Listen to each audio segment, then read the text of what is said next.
Hi everybody, welcome to VLSI point. This is VLSI Shweta और आज की इस वीडियो में हम बात करने वाले हैं कोडिंग फॉर कोर इलेक्ट्रॉनिक्स के बारे में, यानी कि एज अ इलेक्ट्रॉनिक्स इंजीनियर आपको कितनी कोडिंग आनी चाहिए। I know most of you have chosen electronics engineering just because कि आप कोडिंग को लेकर कॉन्फिडेंट नहीं थे या फिर आपको कोडिंग में इंटरेस्ट नहीं है। अगर मैं अपनी बात करूँ तो मैंने भी इलेक्ट्रॉनिक्स इंजीनियरिंग कहीं ना कहीं इसीलिए चूज किया था क्योंकि मैं कोडिंग को लेकर कॉन्फिडेंट नहीं थी, मुझे कोडिंग नहीं आती थी and just because I thought कि चलो इलेक्ट्रॉनिक्स में तो इंटरेस्ट है ही और इसमें कोडिंग भी नहीं करना पड़ेगा, so it would be a best option for me. But eventually जब मैंने अपना बीटेक कंप्लीट किया देन आई रियलाइज्ड कि coding is something which you can not neglect. It is essential if you want to make your career in core VLSI companies. अब आपको कितनी coding आनी चाहिए ये डिपेंड करता है specific job role, industry and company की प्रोफाइल पे। पिछले कुछ सालों से कोडिंग एक बहुत ही इंपॉर्टेंट स्किल बन गया है इलेक्ट्रॉनिक्स इंजीनियर के लिए due to the growing integration of the software and hardware in modern electronic systems. In VLSI coding is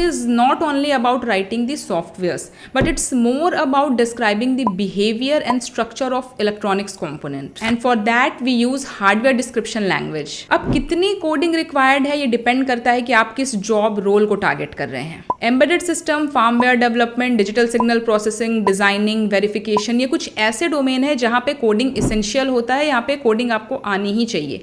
वहीं पे अगर हम बैकएंड का पार्ट देखें that is the analog circuit design, यहाँ पे अगर आपको थोड़ी कम कोडिंग भी आती है तो भी चलेगा। यहाँ पे कोडिंग का पार्ट जो है वो मैंडेटरी नहीं होता है। साथ ही साथ ये कंपनी की प्रोफाइल पे भी डिपेंड करता है। अगर आप जाइंट कंपनीज की बात करें तो इनके जो सिस्टम्स होते हैं, इनके जो प्रोडक्ट्स होते हैं, ये काफ़ी कॉम्प्लेक्स नेचर के होते हैं, तो यहाँ पे कोडिंग एक मैंडेटरी थिंग हो जाती है। मैंडेटरी इसलिए हो जाती है just to maintain the standard of their product. But वहीं पे अगर आप स्मॉलर कंपनीज की बात करें या फिर स्टार्टअप्स की बात करें तो कोडिंग जो है वो इतनी मैंडेटरी नहीं होती है। यहाँ पे डिपेंड करता है आपके जॉब रोल पे। अब बेसिकली इस वीडियो को मैंने दो पार्ट में डिवाइड किया है। पहले हम देखेंगे कि इलेक्ट्रॉनिक्स इंडस्ट्री में कहाँ पे कोडिंग की रिक्वायरमेंट होती है, किस तरीके से कोडिंग यूज हो रहा है, जिससे कि आपको ये एक क्लैरिटी मिल सके कि आपको क्यों कोडिंग सीखनी चाहिए। सिर्फ फंडामेंटल नॉलेज ही सफिशिएंट नहीं होगा, आपको कोडिंग की स्किल भी सीखनी होगी। और वीडियो के सेकंड पार्ट में हम देखेंगे कि आप कैसे इन लैंग्वेजेस को सीख सकते हैं, कौन कौन सी लैंग्वेजेस आपके लिए सीखना इंपॉर्टेंट होगा just to crack the interviews of core electronics companies.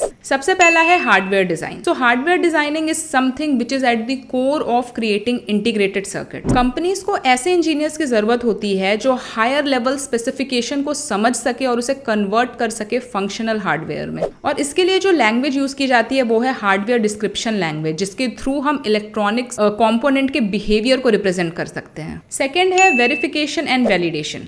ये एक क्रूशियल स्टेज होता है VLSI डिजाइन प्रोसेस का। ये स्टेज वेरीफाई करता है कि जो हमने सर्किट डिजाइन किया है ये हमारे स्पेसिफिक रिक्वायरमेंट्स के अकॉर्डिंग वर्क कर रहा है। और इसके लिए स्ट्रॉन्ग कोडिंग स्किल्स की जरूरत होती है क्योंकि हमें यहाँ पे टेस्ट केसेस को डेवलप करना होता है, जिससे कि हम अपने कोड के अलग अलग जो फंक्शनैलिटीज के लिए हमने जो कोड लिखा है उसको हम टेस्ट कर पाए, जस्ट टू चेक कि जो हमारा सर्किट डिजाइन हुआ है वो प्रॉपरली फंक्शन कर रहा है कि नहीं कर रहा है। ऑल्सो इंजीनियर्स कुछ असर्शन स्टेटमेंट्स भी लिखते हैं जस्ट टू चेक कि हमारी जो डिजाइंड सर्किट है उसमें अगर कोई भी पोटेंशियल इशू है तो हम उसको अर्ली स्टेज में ही डिटेक्ट करके रिमूव कर सकें। थर्ड है ऑटोमेशन। डे बाय डे ये जो VLSI प्रोसेस है ये कॉम्प्लेक्स होता जा रहा है और इसे ईजी करने के लिए ऑटोमेशन बहुत इंपॉर्टेंट हो गया है। ऑटोमेशन का टास्क परफॉर्म करने के लिए स्क्रिप्टिंग लैंग्वेजेस जैसे कि पर्ल, पाइथन, TCL का यूज किया जाता है। ऑटोमेशन मेनली वहां पर यूज किया जाता है जहां पे कोई रिपीटेटिव टास्क हमें परफॉर्म करना होता है जिससे कि हम ह्यूमन एरर वाले पार्ट को रिमूव कर सकें। ये हमारे ओवरऑल सर्किट की परफॉर्मेंस और इसकी एफिशिएंसी को भी इंप्रूव करता है। ऑटोमेशन के लिए जो भी स्क्रिप्ट्स लिखे जाते हैं इसके थ्रू आप सिमुलेशन, सिंथेसिस, लेआउट जनरेशन, इस तरह के टास्क को ऑटोमेट कर सकते हैं जो इवेंचुअली हमारे एफर्ट को कम करता है। फोर्थ है एल्गोरिथम डेवलपमेंट। अब VLSI engineers generally power optimisation, routing and timing analysis, इससे रिलेटेड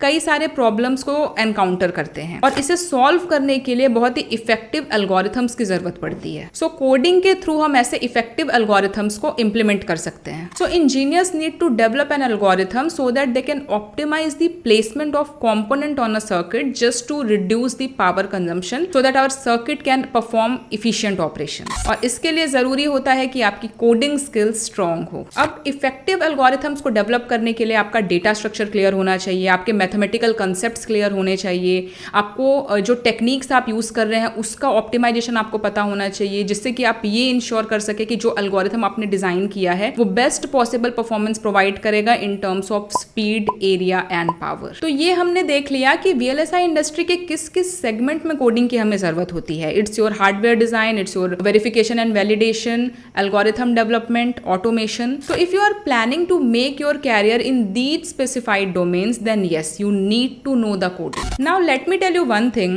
अगर आप भी कोडिंग से दूर भागते हो, अगर आप भी कॉन्फिडेंट फील नहीं करते हो, then just remember coding is not a monster. ये एक बहुत ही सिंपल, बहुत इजी चीज होती है, just you need to understand the logic. बस प्रॉब्लम ये होती है कि हमें सही समय पे किसी का गाइडेंस नहीं मिलता है जिससे कि हम इफेक्टिवली अपने इंजीनियरिंग के 4 साल को यूटिलाइज कर पाएं। अगर आप देखेंगे तो ये 4 साल का जो समय होता है ये बहुत ही इनफ होता है। आप बहुत ही परफेक्टली अपनी सारी चीज़ों को प्लान कर सकते हैं। आप अपने फंडामेंटल्स को क्लियर कर सकते हैं, आप अपनी कोडिंग की स्किल्स को डेवलप कर सकते हैं, आप न्यू स्किल्स सीख सकते हैं which can be your networking, your communication skills, your finance related skills. साथ ही साथ आप एक अच्छी कंपनी में प्लेस भी हो सकते हैं। But the only thing which is required is a proper planning. C++, Python, MATLAB, hardware description language and system Verilog and UVM, ये कुछ ऐसी लैंग्वेजेस हैं जिसपे अगर आप अपनी कमांड बना लेते हो तो आपकी पूरी इंजीनियरिंग जर्नी काफी स्मूथ होने वाली है और बहुत ईजिली आपको कोर इलेक्ट्रॉनिक्स कंपनीज में जॉब भी मिल जाएगी। अब अगर आप बीटेक सेकेंड ईयर के स्टूडेंट हैं तो मैं आपको सजेस्ट करूंगी कि आप अपनी कोडिंग जर्नी की शुरुआत कर सकते हैं C और C++ के साथ। ये एक बेसिक लैंग्वेज होता है और मैं हमेशा सजेस्ट करूंगी कि आपको ये लैंग्वेज आनी चाहिए। ये हेल्प करता है लॉजिक्स को अंडरस्टैंड करने में। मैक्सिमम स्टूडेंट अपने स्कूल टाइम पे ही C++ या फिर जावा जैसे लैंग्वेजेस पढ़ते हैं तो उनकी अच्छी कमांड इसमें होती है। बट अगर आपने नहीं भी पढ़ा है तो भी कोशिश करें कि एक बेसिक लेवल का एक अंडरस्टैंडिंग आप बिल्ड करें C एंड C++ में। नेक्स्ट लैंग्वेज है पाइथन। ये इलेक्ट्रॉनिक्स इंजीनियर्स के लिए एक बहुत ही इंपॉर्टेंट लैंग्वेज है, बिकॉज कभी भी अगर ऑटोमेशन की बात आती है तो इंडस्ट्री में पाइथन का ही आजकल यूज किया जा रहा है, तो आपको पाइथन आना मस्ट है। ये एक बहुत ही सिंपल और इंटरेस्टिंग लैंग्वेज है। मैंने खुद पाइथन पढ़ के कई सारे प्रोजेक्ट्स किए हैं और मैंने खुद से इसे पढ़ा था ऑनलाइन रिसोर्सेज का यूज करके। तो आप भी बहुत ही इजीली पाइथन पे अपनी कमांड बना सकते हो। तो आपने C++ प्रिपेयर कर लिया, आपने पाइथन प्रिपेयर कर लिया, देन हम बात करते हैं मैटलैब की। अब हमारे जो बीटेक सिलेबस होता है इसमें सेकेंड ईयर या फिर थर्ड ईयर में आपकी मैटलैब की एक प्रॉपर लैब क्लास होती है। अगर आप उस लैब क्लास को भी अच्छे से अटेंड कर लेते हो तो इतना मैटलैब पढ़ना आपके लिए सफिशिएंट होगा। इससे बाहर आपको ज्यादा जानने की जरूरत नहीं है। बट एक बेसिक अंडरस्टैंडिंग अगर आपकी मैटलैब पे है तो इमेज प्रोसेसिंग साइड पे अगर आप इन फ्यूचर वर्क करते हो तो वहां पे ये बहुत ही हेल्पफुल होगा। नेक्स्ट है hardware description language. This is something which you must know. अब अगर हम बीटेक स्टूडेंट की बात करें तो वो थोड़ा सा प्रॉब्लम फेस करते हैं when it comes to know the HDLs, because हमारा जो 4 साल का बीटेक करिकुलम होता है इसमें HDLs पे बहुत ज्यादा फोकस नहीं किया जाता है।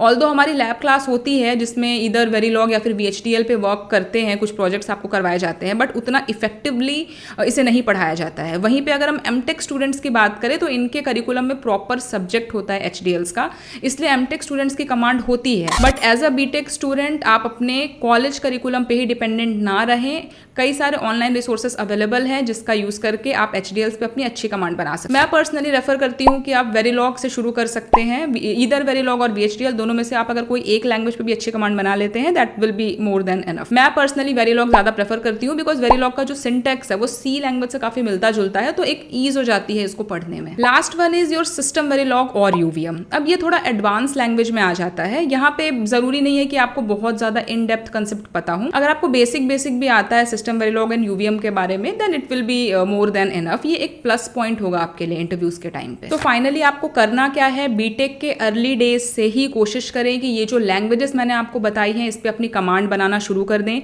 छोटे छोटे प्रोजेक्ट्स इस पे आप कर सकते हैं जो कि इवेंचुअली आपके जो रिज्यूमे बनेंगे उसके वेटेज को बढ़ाएगा। साथ ही साथ आपको इंडस्ट्री ट्रेंड के साथ भी अपडेटेड रहना है कि क्या चल रहा है इंडस्ट्री में, किस तरीके की लैंग्वेज वो यूज कर रहे हैं, जिससे कि आप अपने अंदर भी वो सारी स्किल्स को डेवलप कर सको। सो गाइज आज की इस वीडियो में हमने ये देखा कि as a electronics engineer coding क्यों जरूरी है, VLSI इंडस्ट्री के किस फील्ड में कोडिंग का यूज किया जा रहा है, being a front end engineer, being a back and engineer आपको कितनी कोडिंग आनी चाहिए और उसके लिए आपको कौन कौन सी लैंग्वेजेस सीखना जरूरी है।